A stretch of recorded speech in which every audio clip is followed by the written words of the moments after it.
today. We're looking at Saudi Arabia's Vision 2030.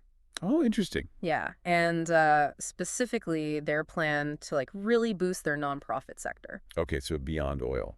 Exactly. Yeah. So we've got this document from the Council of NGOs in Saudi Arabia. Yeah? And get this. They're aiming to take nonprofits from contributing less than 1% of their GDP Wow. to a whopping 5%. That's huge. It's a huge leap. Yeah, that's a significant increase. Yeah, it's like they're flipping a switch from, charity to key player. Right. But how are they planning to pull this off? What's the secret sauce? Well, I think that's where the National Transformation Program comes in. Okay. NTP. Okay. Think of it as the engine, Mm. driving Vision 2030 forward. Okay. It lays out concrete steps Mm. to achieve these ambitious goals. Okay, so Vision 2030 is the what, Uh-huh. and the NTP is the how, Right. but why such a dramatic shift towards Yeah. nonprofits? Well, that's the million-dollar question, isn't it? Yeah. I think one key factor is that Saudi Arabia is trying to move away from its dependence on oil, Right. diversify its economy. Makes sense. And they're realizing that a strong nonprofit sector Yeah. can be a really powerful engine for social and economic development. So it's not just altruism. No, not at all. It's a savvy economic strategy as well. Exactly. Yeah. A thriving nonprofit sector can create jobs, stimulate innovation, Uh-huh. address social issues that hinder economic growth. Right. So it's about recognizing the interconnectedness of social progress and economic prosperity. Okay, that makes total sense. Yeah. So you've got the what, the why. Mm-hmm. Now let's get into the how. Sure. The NTP outlines specific opportunities for nonprofits to get involved, right? Absolutely. Yeah. And what's remarkable is the sheer breadth and depth of these opportunities. Hmm. I mean, they cover everything from digital technology and environmental sustainability to social services and workforce development. Wow. It's a truly holistic approach. Okay. I'm intrigued. Let's take digital technology as an example. Okay. What kind of opportunities are they creating in that space? One area they're focusing on is supporting tech startups Okay. that are developing innovative solutions to social challenges. Okay. It's like planting seeds for a future where technology is used to address the country's most pressing issues. So they're not just relying on established players. Right. They're actively nurturing a new generation of tech-savvy social entrepreneurs. Exactly. That's smart. Yeah, and it's not just about creating new businesses. Uh-huh. They're also emphasizing digital literacy programs Mm-hmm. to make sure everyone has the skills to thrive in a digital economy. So they're trying to bring the whole country along on this digital journey. Yeah, it's massive. It is a massive undertaking. Yeah. And speaking of massive undertakings, Okay. let's talk about the environment. All right, let's dive into that. Saudi Arabia is facing some serious environmental challenges, Yeah. and the NTP addresses those head-on. Okay, what are some of the key environmental initiatives they're focusing on? One major area is combating pollution. Okay. They're creating opportunities for nonprofits Oh. to develop and implement innovative solutions to reduce air and water pollution, Got it. promote responsible waste management, Okay. and protect natural resources. So it's not just about cleaning up existing messes. No, It's about preventing future damage as well. precisely. All right. And they're also promoting sustainable agriculture, which is crucial Yeah. in a region facing water scarcity and desertification. Makes total sense. Yeah. So from supporting tech startups to tackling pollution, they're really trying to cover all the bases. Yeah, very comprehensive. What about the people? Okay. What kind of opportunities are they creating in the social services realm? Well, that's where things get really interesting. Okay. The NTP recognizes that a thriving society needs a strong safety net. Right. So they're creating opportunities for nonprofits to provide a wide range of social services. Okay, give me some specifics. Yeah. What kind of social services are we talking about? One key area is family protection. Okay. They're supporting nonprofits that provide counseling, shelter, and other resources to families facing challenges like domestic violence, child abuse, or poverty. Right, some of the most difficult challenges out there. Absolutely. Yeah. It's about strengthening the fabric of society at the most fundamental level. That's incredibly important work. It is. What else are they focusing on? They're also creating opportunities for nonprofits to provide services for people with disabilities. Okay. This includes things like vocational training, assistive technology, and advocacy services to help people with disabilities live independently Yeah. and participate fully in society. It's about making sure everyone has a chance to thrive, Yeah. regardless of their abilities. Exactly. That's a really powerful message. It is. And are they doing anything for, children, orphans? They are. They're not forgetting about the most vulnerable members of society. Children who've lost their parents. Right. They're supporting nonprofits that run orphanages, fostering programs, and mentorship initiatives to provide these children with a loving and supportive environment. So they're really trying to create a safety net that catches everyone, Yes. from families in crisis to children in need. Exactly. And it seems like they're really recognizing that nonprofits are often best equipped to provide these services I think that's right. because they're closer to the communities they serve. Yes. They have a deep understanding of local needs. Absolutely. Yeah, it makes sense to leverage the expertise and passion of those who are already working on the ground. Right.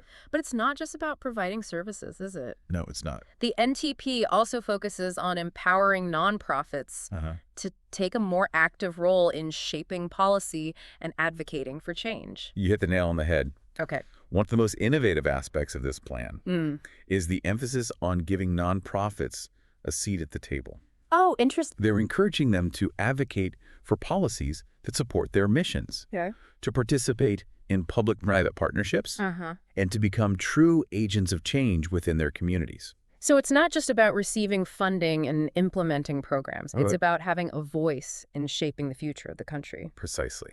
Wow.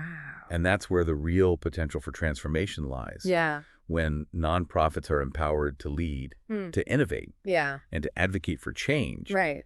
they can have a truly transformative impact on society. Okay, so we've covered a lot of ground here, but I want to make sure I understand the key takeaway. Okay. Saudi Arabia is essentially betting big on nonprofits. Yes. Not just as service providers, but as partners in national development. That's exactly right. Okay. They're recognizing that a strong and vibrant nonprofit sector is essential for achieving their ambitious goals for social and economic progress. And this isn't just about throwing money at the problem. No. They're creating a whole ecosystem to support nonprofits, from funding opportunities to capacity building programs to a platform for policy advocacy. It's a bold and comprehensive approach. Yeah. It's going to be fascinating to see how it unfolds. Absolutely. Yeah. Now, we've talked a lot about the opportunities, but I'm also curious about the potential challenges. Okay. What are some of the hurdles they might face in implementing this ambitious plan? Well, one challenge will be managing the rapid growth of the sector. Right, because going from less than 1% to 5% of GDP is a huge leap. It is. It is. And it will require careful planning and oversight Absolutely. to ensure that the sector can scale up effectively without compromising quality or accountability. It's like a growth spurt Yeah. for the nonprofit sector. Right. They need to make sure they can handle it without growing pains. Exactly. Another challenge will be ensuring that the benefits of this initiative are distributed equitably across all segments of society. Okay. They need to make sure that marginalized communities aren't left behind Yeah.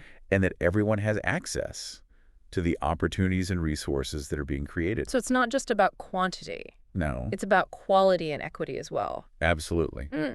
And finally, there's the challenge of cultural change. Right. Shifting from a top-down, government-centric approach Yeah. to a more participatory, citizen-driven model will require a fundamental shift in mindset, Yeah. both within the government and within society as a whole. It's a big cultural shift, It is. but it's one that could have profound implications for the future of Saudi Arabia. It certainly could. Yeah. And that's what makes this whole initiative so fascinating to watch. Right. They're not just trying to tweak the system, they're trying to fundamentally transform it.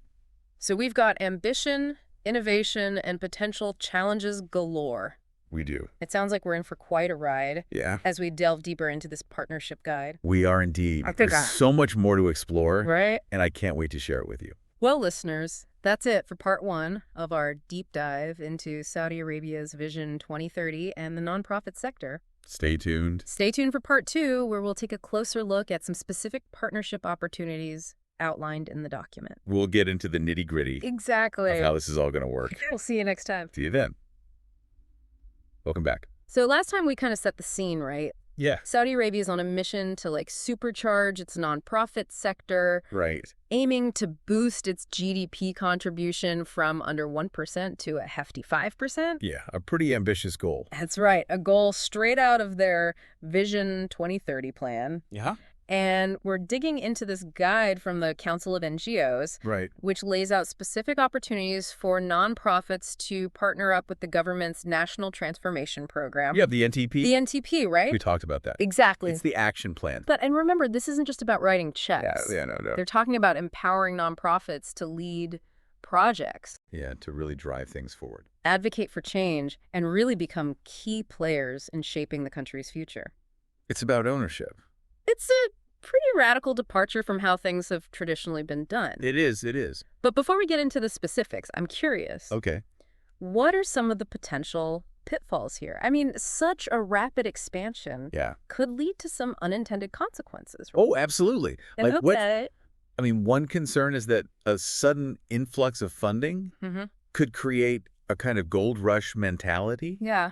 Attracting organizations that are more interested in securing grants than in delivering real impact. So how do they ensure that the money is being used effectively and that these new nonprofits are actually making a difference? That's a key challenge, right? The guide emphasizes the importance of rigorous evaluation metrics, transparent reporting. They're also focusing on building the capacity of nonprofits, providing training and resources to help them develop strong governance structures and effective program management skills. So it's not just about funding. Right. It's about investing in the long-term sustainability of the sector. Exactly, building a solid foundation. Another potential pitfall I'm thinking of is the risk of creating a parallel system.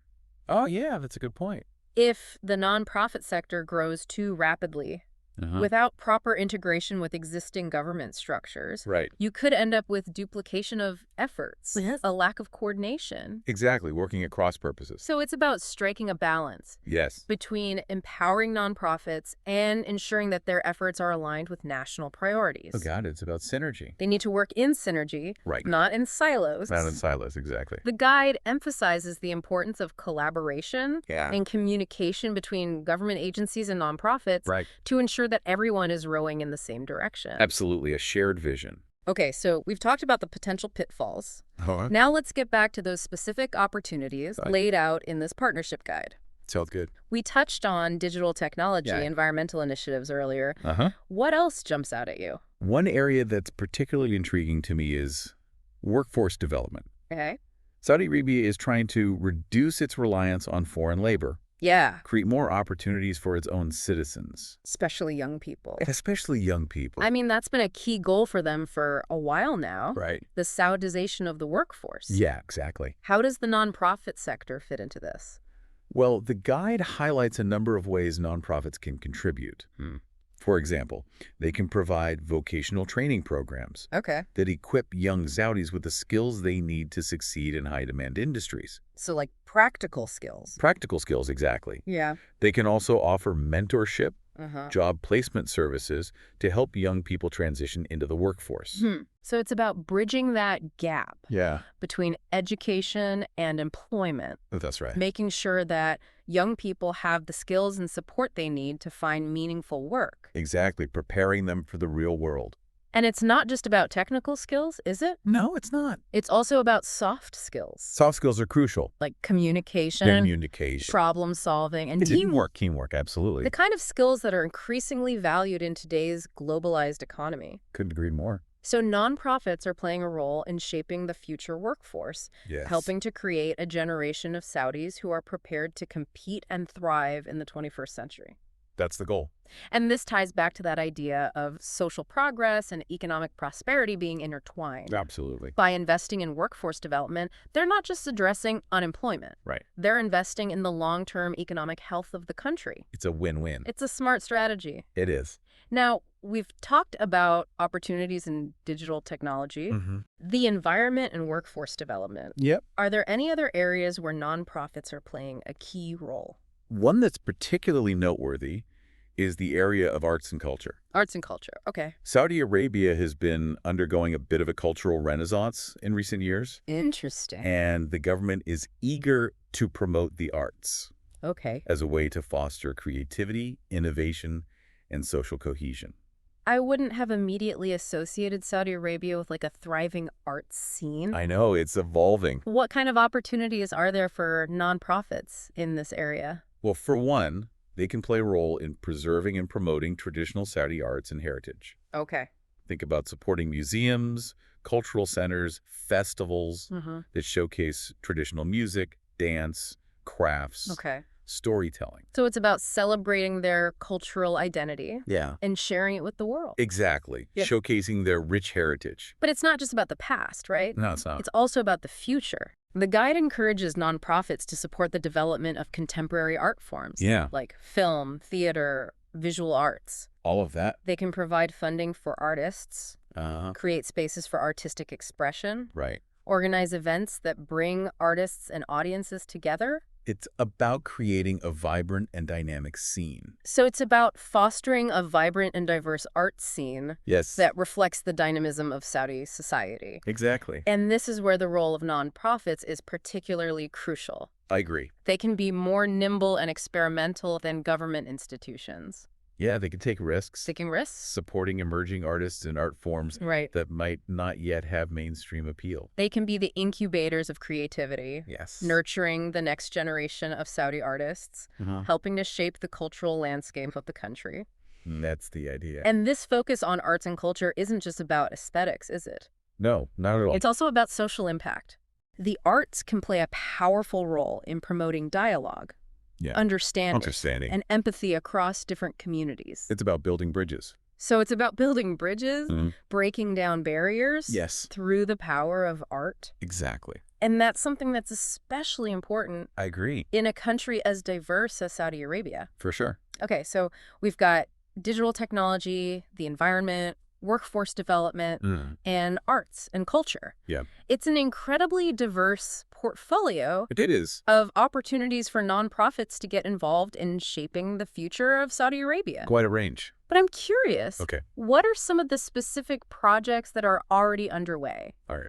Can you give us some concrete examples of how nonprofits are actually making a difference on the ground? Sure. One example that comes to mind is the work being done by the MISC Foundation. The MISC Foundation. A nonprofit organization founded by Crown Prince Mohammed bin Salman himself. So this is a project that's very close to the heart of the leadership. It is. It is. What does the MISC Foundation focus on? Their mission is to empower Saudi youth to become active participants in the global economy. Okay. They do this through a variety of programs, including entrepreneurship training, digital skills development, cultural exchange initiatives. So they're really targeting that younger generation. Yes. Equipping them with the tools and mindsets they need to thrive in the 21st century. That's the idea. One of their flagship initiatives, I know, is the MISC Global Forum. Oh, yes. An annual gathering that brings together young leaders, innovators, and entrepreneurs from around the world. It's a big event. Yeah, to discuss and collaborate on solutions to global challenges. It's about connecting. So it's about fostering a global network of young change makers, connecting Saudi youth with their peers from other countries, creating a platform for dialogue and collaboration. A global exchange of ideas. Another interesting project is the work being done by the King Salman Humanitarian Aid and Relief Center. Okay. Now that sounds like a more traditional humanitarian aid organization. It does have a broader scope. What kind of projects are they involved in? They provide humanitarian assistance to those in need, both within Saudi Arabia and around the world. Okay.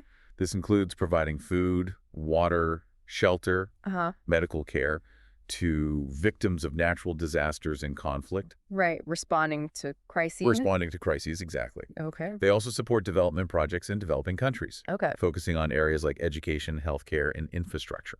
So it's about extending a helping hand to those in need. Yes. Both domestically and internationally. Exactly. A global outreach. And they're leveraging the resources and expertise of Saudi Arabia to make a positive impact on the lives of people around the world. That's the aim. It's a reminder that even as Saudi Arabia undergoes its own internal transformation, it's also playing a role on the global stage. Absolutely. A responsible global citizen. Okay, we've covered a lot of ground here. We have. From the potential pitfalls of rapid nonprofit growth to inspiring examples of organizations making a real difference. It's an evolving landscape. It's clear that Saudi Arabia is serious about empowering its nonprofit sector. They're putting their money where their mouth is. But it's also clear that this is a complex and multifaceted undertaking. It is. It is. What are some of the key questions that we still need to explore as we delve deeper into this partnership guide? Well, one question that keeps coming back to me is, how will they measure the true impact of this initiative? Right. It's one thing to increase funding and create opportunities, but it's another thing to demonstrate that these efforts are actually leading to positive change in people's lives. So it's about moving beyond outputs. Yes. And focusing on outcomes. Outcomes are key. What kind of metrics will they use to track progress and ensure that this isn't just a feel-good exercise? That's a challenge, right? And it's not just about quantitative metrics like the number of jobs created or the amount of money invested. Right. It's also about qualitative metrics like improvements in quality of life, social cohesion, civic engagement. So it's about measuring not just the economic impact, but also the social and cultural impact. The holistic impact. Of this initiative. Exactly. Another question that I'm pondering is, how will they ensure that this initiative is sustainable in the long term? That's a big one. Relying on government funding is one thing, but creating a culture of philanthropy and volunteerism is another. That's a long-term goal. So it's about creating a self-sustaining ecosystem where nonprofits can thrive even if government funding decreases in the future. Diversifying the funding base. Right. It's essential. And that will require engaging the private sector, fostering a culture of giving among individuals, empowering nonprofits to develop their own revenue-generating strategies. Right. Becoming more self-sufficient. So it's about creating a diversified fund base that can weather economic fluctuations and ensure the long-term viability of the sector. Exactly. Building resilience. Finally, I'm wondering, what are the potential unintended consequences of this rapid expansion of the nonprofit sector? Oh, that's an important consideration. Could it lead to increased competition for resources? It could. Or even a crowding out of smaller grassroots organizations? That's a risk. So it's about ensuring that the growth of the sector benefits everyone. Yes. Not just a select few. A level playing field. They need to make sure that the playing field remains level and that all nonprofits, regardless of size or scope, have the opportunity to thrive, contribute to the national development goals. It's about inclusivity. Well, we've certainly got a lot to unpack. We do. As we continue our deep dive into this fascinating document. A lot of food for thought. A lot of food for thought. I have a feeling we'll uncover even more intriguing insights as we go along. Yeah, this is really just the beginning. The tip of the iceberg. Back again for the final part of our deep dive. Into Saudi Arabia's grand plan for nonprofits. Yeah, we've talked about those big goals, that incredible jump to 5% of GDP contribution, the opportunities they've outlined, potential pitfalls, even some inspiring examples of groups already making a difference. Like the MISC Foundation, Exactly. The King Salman Humanitarian Aid and Relief Center, doing great work. But what strikes me is the underlying philosophy. It's not just about funding, it's about trust. Ah, interesting take. Giving nonprofits real ownership, encouraging them to lead, not just implement. Yeah, I see that. It's like they're recognizing that true social progress can't be dictated. Exactly. It has to come from the ground up. Driven by those working closest to the issues. With the passion and the local knowledge. Right. They're saying, we believe in you. Not just, here's what to do. Empowering them to solve problems in their own communities. And that shows up in the application process too, right? Yeah, it's clear, transparent. Designed to give everyone a fair shot. Even small groups. Not just the big names. They're looking for commitment, willingness to try new things. That innovation focus is exciting. So many fresh ideas could come out of this. Addressing all sorts of challenges in new ways. But of course, big goals mean big challenges too. Inevitably. We talked about the gold rush mentality, risk of a parallel system, the need for real evaluation. What else worries you? Well, finding qualified people to manage all this. Ah, the talent pool. It's going to grow so fast, they'll need training, development to keep up. Building the plane as you fly it. Exactly, and that cultural shift takes time too, right? Deeply ingrained attitudes don't change overnight. It's on both sides, government showing commitment. And nonprofits proving they can deliver. But ultimately, it hinges on Saudi citizens buying in. Yeah, embracing this vision, being active participants. Fostering that culture of civic engagement. Where people feel empowered to actually make a difference. That's the heart of it. Then the possibilities are huge. No doubt. So we've covered a ton in this deep dive. Ambitious goals, new strategies, those pitfalls, and the inspiring work already happening. What's the big takeaway then? What should folks be thinking about after this? I think Saudi Arabia is doing a bold experiment here, with implications beyond their borders. challenging how we view nonprofits' role. A more participatory approach. The world's watching to see if it works. Could inspire others to rethink things too? It's a story unfolding, lots of promise, some uncertainty. Stakes are high, potential impact is enormous. That's what keeps it so interesting. We've only just scratched the surface. There's always more to uncover. So keep digging, keep asking those questions, keep your eyes on Saudi Arabia as this all plays out. It's a story worth following. Thanks for joining us on this deep dive.